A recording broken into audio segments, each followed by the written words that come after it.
Hi, everyone. Welcome back to What's Going On Seville. We have Sherri Smith in the house. Yes, we do. She is empowering artisans and artists all over the country. Is that right? No. Okay, all over Virginia. Is that right? That's right. Yay! Well, let's start there because I just think that's so exciting. That's what drew me to your organization, which is the Artisan Center of Virginia, correct? Mm-hmm, correct. And in a nutshell, you are empowering artisans and artists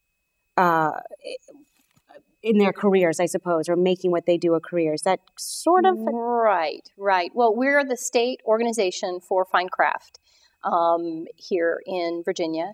And we look at the span of an artist's endeavor from the time they are young children and they're being introduced to a craft or an art and taking it through a full, what I call continuum of craft that leads right into entrepreneurship, possibly other opportunities that, maybe taking their art or their talent into various corporate environments, that type of thing. So there's a broad range. How do you define fine craft?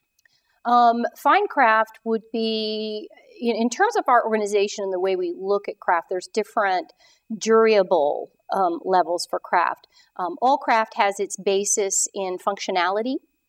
So we call ourselves the three-dimensional arts as opposed to the visual arts, which would be the two-dimensional painters and that type of thing. But it's evolved over time. The functionality has evolved into art forms. And so when we're looking at an artist's work and determining whether it's fine craft or not, we're looking at a variable of quality standards. We're looking at the design aspects of their art. We have a jury process then where they can submit their work to go through a judging process and be deemed at various different levels of quality. So even though we work on a level of encouraging artists at whatever level they may be in developing their craft, right, we help them try to evolve to the highest level that they want to. Hold them at a higher standard. Well, and it's up to them. I mean, some folks want to stay hobbyists and they really enjoy doing it. They have a passion and a love for the work and they're not intending to make a business out of it. But then those that do, we want to encourage them and help them find the skills that they need to be able to accomplish that. This is really exciting to me because I don't know how often I've heard parents sort of say to kids, "Oh, yes, that's really cute, but you'll never make a living at it." And I'm here to say that's not true. and I love what you're doing. So you're saying that this is something that spans a lifetime? It can for some people. I mean, it starts as that spark of creativity. Where you have an experience doing something, creating something, and you have fun doing it. I mean, it all begins with fun. Mm-hmm. And as you perfect your skill at that, you may come to realize that there's something viable there that others want. And when others want it and they cherish it, that then can take a next step into wanting to really enhance your skill, go back to school, learn refinements of that skill, work with mentors, be in internships, apprenticeships, all of that kind of thing, to where one day maybe you're on your own and you've decided to make it a life's work. Wow. And do people seek you out? Like, do they come to you to get that leg up? I hope so. We're trying more and more to get the word out about what we do and in creating opportunities for artists on a very, wide variety of levels, from education, creating educational opportunities, creating opportunities in the entrepreneur world for working in retail or having their work placed in areas where it would sell, and then also creating opportunities to where we bring the patron or the visitor to their door, kind of come see the studio, see me at work, and learn more about what I do type of a process. Right. I'm sorry, John, did you want to? Are you an artist yourself? I am, but not a craft artist. What kind of artist are you? I sing.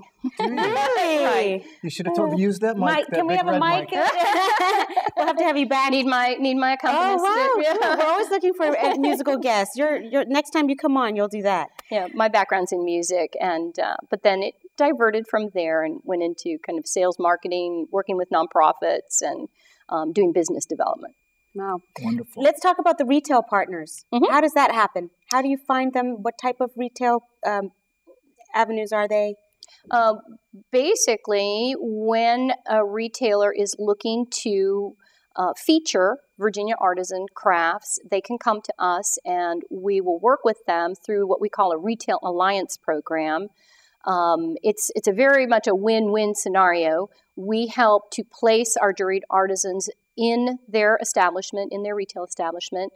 They get to choose. They go and they look at the various artists. They tell us what they want.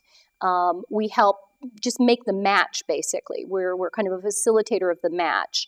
And the artists that are placed there are working on a commission basis. So it's really nice for retailers to not have to do a whole lot of investment up front in terms like you would for a wholesale relationship.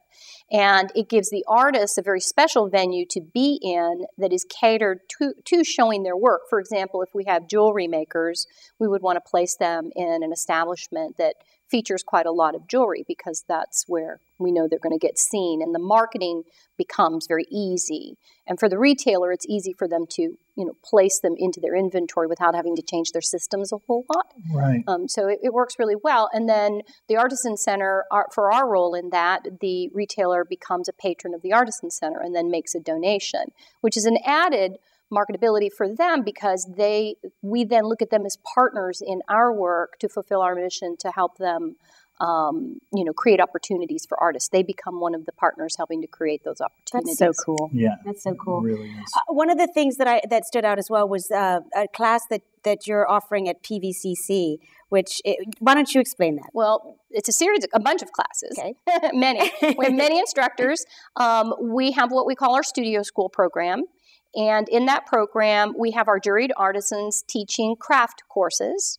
And then we have business personalities from around the area coming in and teaching business courses. But they're very different business courses in that we're not trying to compete with any of the schools in the area. We want to specifically target artists. And at the studio school, any artist, they don't have to be a craft artist. They can be musicians, they can be fine arts, it doesn't matter. All the business courses are designed, though, to help people who are aspiring to create a business out of their talent to give them the building blocks that they need to do that. Brilliant. Awesome. Right. So marketing, that's got to be a big one for them. Marketing is huge. We recently did a survey here in the area. We're building the Artisan Trail Network here in the Albemarle, Nelson, and Charlottesville area. It's called the Monticello Artisan Trail. Nice. And to get that off the ground, we implemented a survey here in the area. And probably the most overwhelming response to the question, what do you need help with, was marketing. Uh-huh. Social marketing, especially the new, technologies online, that type of thing. I'm going to take your class. Yay, good.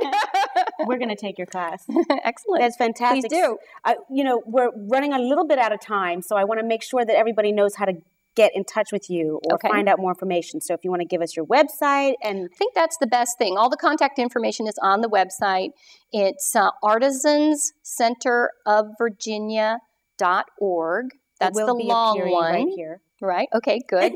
And then we have another, virginiaartisans.org. We have two, actually, that can access and get you to the website. And that's the best way, email and numbers and all that on the website. It's all on the website. So Excellent. Better to just come to the website. That's the new marketing. Beautiful. I love it. I love it. Sherri, thank you so much. Thank you for having me here. It was wonderful. It went way too fast, but we will have you back because we'll do a sort of two-part interview next time. You'll sing. No! And then talk a little more about the trail because that's fascinating. Great. And for anybody that wants to know more information about it, go to the website because there's a very detailed description on the, and you say the name because I didn't want to get it. The Artisan Trail Network. The Artisan Trail Network, Here, and the studio school at Piedmont Virginia Community College.